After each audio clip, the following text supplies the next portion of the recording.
मैं एक वीडियो देख रहा था, प्रधानमंत्री जी से एक पत्रकार ने पूछा आप कितने पढ़े लिखे हैं?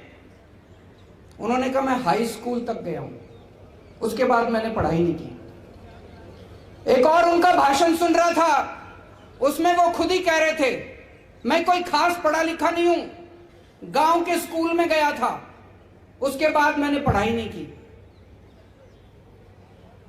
मैं समझ गया, अगर देश में आज पढ़े लिखे प्रधानमंत्री होते, भाई साहब कभी भी नोटबंदी नहीं होती, क्योंकि वो समझ जाते कि नोटबंदी से कितना नुकसान हो सकता है।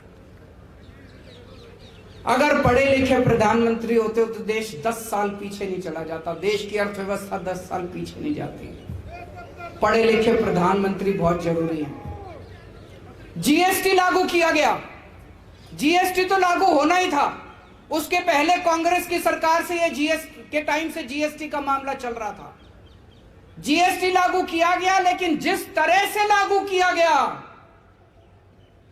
आज पूरे देश के किसी व्यापारी से पूछ लो, सारे छाती पीट के रो रहे हैं, ये क्या जीएसटी कर दिया है कि नहीं है?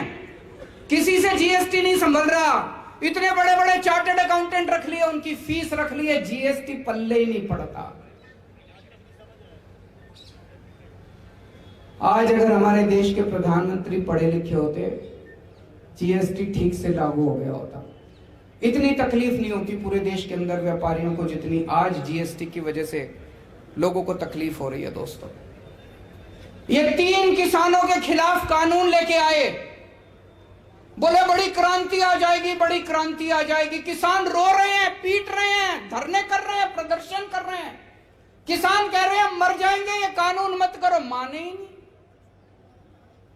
अंत पंत में जब 1 साल कई 750 किसान शहीद हो गए, 1 साल तक किसान दिल्ली के बॉर्डर पे बैठे रहे, उसके बाद इनको 3 कानून वापस लेने पड़े।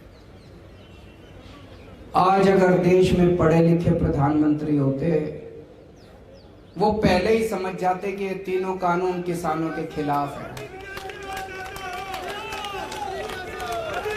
पिछले 3 साल में देश में 60,000 सरकारी स्कूल बंद हो गए, 60,000 सरकारी स्कूल बंद हो गए।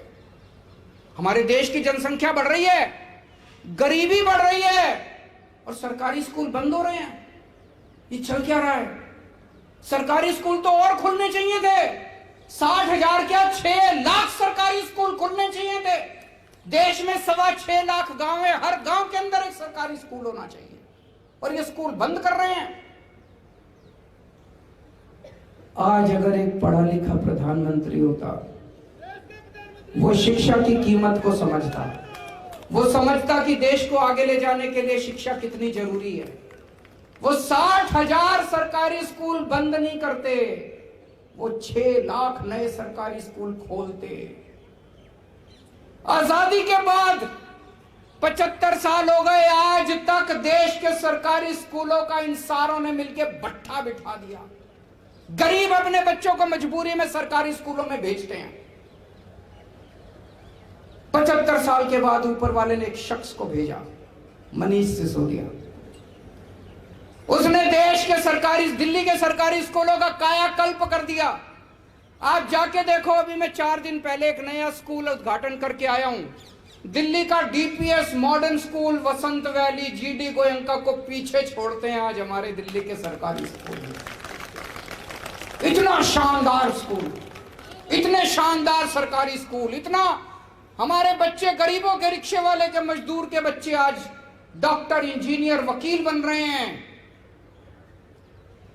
ऐसा शख्स जिसने देश के करोड़ों करोड़ों बच्चों के मन में, उनके माँ बाप के मन में एक उम्मीद पैदा की कि हमारे बच्चों को भी अच्छी शिक्षा मिल सकती है। नहीं तो एक रिक्शे वाले का बच्चा सोचता था मेरा बेटा भी रिक्शा चला लेगा, मजदूर का बच्चा सोचता था मेरा बेटा भी अब मजदूर बनेगा बड़ा होके।